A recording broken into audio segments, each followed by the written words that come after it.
বর্তমান সময়ে প্রতিদিনই ভাইরাল নিউজের সৃষ্টি হচ্ছে। ভাইরাল নিউজ দেলোয়ার জাহান ঝন্টু তিনি এক এক সময় এক এক কথা বলছেন। এছাড়াও মোহাম্মদ ইকবাল, অপু বিশ্বাস, বুবলি, শাহরিয়ার নাজিম জয়, জায়েদ খান, এমন প্রতিদিন ভাইরাল নিউজ হচ্ছে, একে অপরকে দোষারোপ করছে।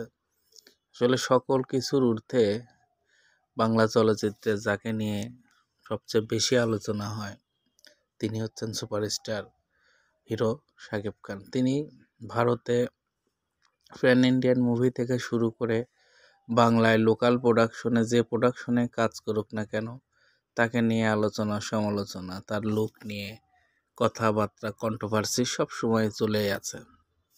এছাড়াও তাকে নিয়ে বিভিন্ন ইউটিউব চ্যানেলে প্রতিনিয়ত কন্টেন্ট তৈরি হয়। শাকিব খানের কন্টেন্টগুলো মানুষ খুবই পছন্দ করে এবং দেখে। শাকিব খান রিলেটেড বর্তমানে যেসব চ্যানেল আছে তারা লক্ষ লক্ষ ভিউ অতিক্রম করছে। এছাড়াও শাকিব খানের নিউজ আমরাও দিয়ে থাকি আপনাদের কাছে। শাকিব খানের রাজকুমার ছবিটি শুটিং শুরু হয়ে গেছে, পাবনা থেকে শুটিংয়ের কাজ চলবে। এছাড়া এফডিসিতে কাজ হয়েছে। এছাড়াও শাকিব খানকে নিয়ে আরও অন্যান্য পরিচালক স্ক্রিপ্ট রেডি করছেন, শাকিব খানকে নিয়ে আরও কাজ করবেন। তো 2024 সালে শাকিব খানের বড় বড় কিছু ছবি আছে, যে ছবিগুলোর মাধ্যমে শাকিব খান আলোচনাতে থাকবেন 24 সালে।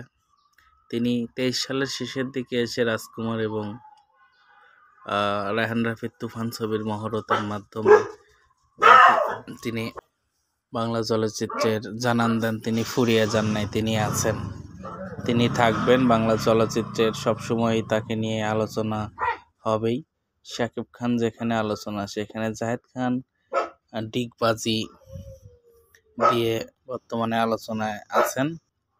এছাড়াও আসছে সামনে শিল্পী সমিতি নির্বাচনে জায়েদ খান প্রার্থী হবেন কিনা সেটা সময়ই বলে দেবে। তো প্রিয় দর্শক, ভিডিওটি দেখবেন বারবার এবং চ্যানেলটাকে সাবস্ক্রাইব করবেন। আপনাদের মনের কথা কমেন্টসের মাধ্যমে লিখে জানান এবং ভুল ত্রুটি ক্ষমা সুন্দর